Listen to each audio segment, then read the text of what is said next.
Dalam hadis Imam Bukhari dikatakan, apabila seseorang hamba sholat di masjid, lalu dia tetap fi musalla, dia tetap duduk di tempat dia sholat, ini kan tempat kita sholat semua, maka malaikat rahmat mengatakan, Allahumma arham, ya Allah rahmati orang yang duduk ini. Dalam riwayat yang lain dikatakan, Allahumma salli alaihi, ya Allah sampaikan rahmat keberkahanmu kepada orang ini, madama fi musalla, selama dia masih duduk di tempat sholatnya. Ini kan tempat sholat kita semua. Jadi Bapak Ibu sadar atau tidak, malaikat dari tadi itu doa di ubun-ubun kita, dan mereka tadi itu datang bertahap, pindah, ngasih tahu, sono ada majelis, sana ada majelis, ya.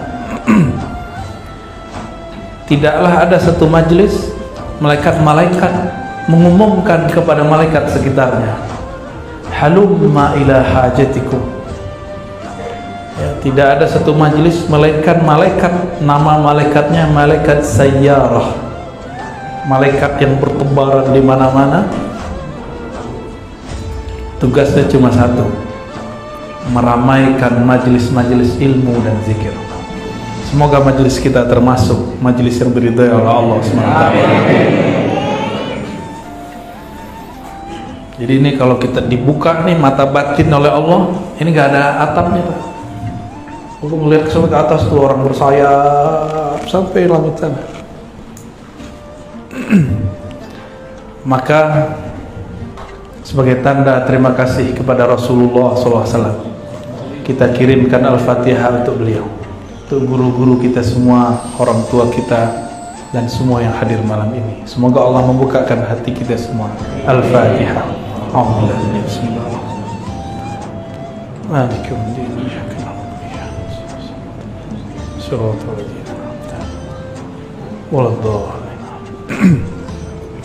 Kembali kepada doa malaikat tadi. Ternyata ada sir rahasia yang sering kita lupa. Setiap kali masuk masjid ada doa. Apa doa masuk masjid? Allahumma ftahli abwaab rahmatik. Tapi di hadis lain cukup sholawat. Saya bertanya-tanya, kok di hadis ini sholawat, di hadis ini doa? Ya Allah bukakan bagiku pintu-pintu rahmat, bukan satu pintu.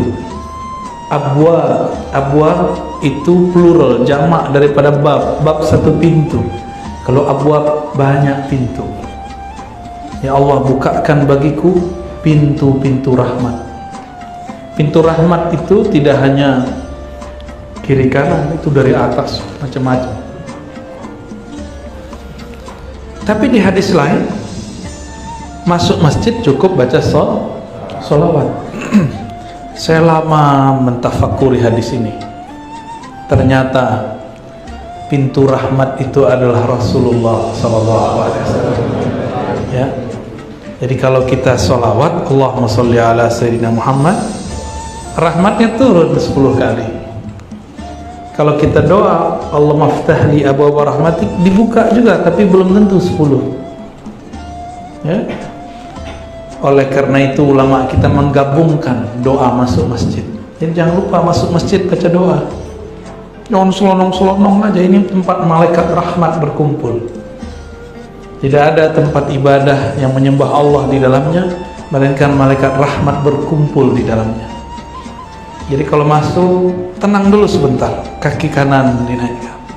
Ya, tadi begitu nggak? Main masuk-masuk aja. Ya, belajar tempat rahmat bercucuran. Rahmat bercucuran. Dan rasakan kalau hati sudah terkoneksi, nikmat rasanya. Maka Bapak Ibu ini kalau zikiran sendiri 10 menit terasa lama, tapi kalau ngaji taklim 1 jam pun terasa sebentar. Kenapa? Karena taklim itu adalah buah-buah dari taman surga. Kalau zikir kadang-kadang belum matang buahnya, makanya kadang zikir pahit, ya, karena dia ngobatin dulu. Zikir itu ngobatin. Az-zikru shifaun. Zikir itu obat bagi orang yang sudah lama berzikir. Zikir itu tidak hanya obat, bisa jadi silah, senjata. Ya, ulama itu nggak perlu bisa bersilat, cukup dia doa selesai. Ulama orang kenal Allah, ya. Tadi kita makan, teman-teman pada senang makan di suatu tempat. Kawan kita yang sudah niat mau bayar, tahu-tahu kaget sudah dibayarin. Nggak kenal juga nih orang berdua. Dia sebut, saya murid Habib Fulan. Oh, langsung. Jadi cukup dengan saya murid Habib Fulan, bertawassul sama zuriatnya, sudah senang. Apalagi tawassul dengan kakeknya, yaitu Rasulullah Sallallahu Alaihi Wasallam. Jadi kalau masuk masjid, ini tempat rahmat, maka minta Allah maftahli abwaab. Nah, adik-adik itu udah hafal, cuma mereka kan anak-anak, nggak mengerti rahasia. Kita kalau sudah mengerti rahasia, kita ambil.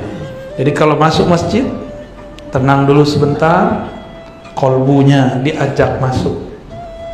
Masukkan kaki kanan, baca doa, Allah maftahli abwaab rahmatik. Tambahkan salawat. Wassallallahu ala sayyidina Muhammad. Jadi dapat semuanya, ya, gabungan. Jadi ulama itu meriwayatkan banyak hadis, lalu mereka gabung jadilah sebuah panduan amalan.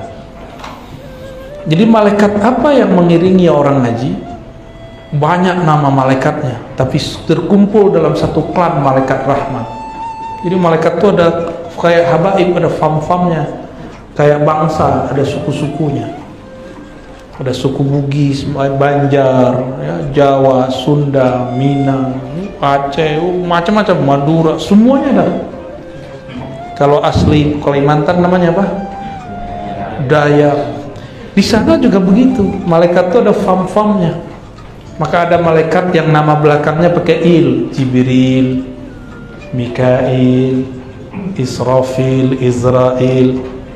Ada yang belakangnya pakai an, Ridwan, Kiraman. Ada yang pakai in, kita katibin, hafizin. Ada yang pakai ta, sayyarah, hafazah. Itu fam-fam kan mereka. Hamalah, hamalatul arsh. Ada malaikat zikir-zikir, malaikat azkar, ya, banyak. Malaikat itu punya tubuh, tapi bukan tubuh fisik. Tubuhnya tubuh nur. Kalau tubuh kita kan tubuh tin, kita kan tercipta dari tanah, maka tubuh ini tanah, tini, maka disebut tubuh fisik tanah. Mereka tercipta dari cahaya, maka tubuh mereka jisim nuri, jisimnya jisim nur.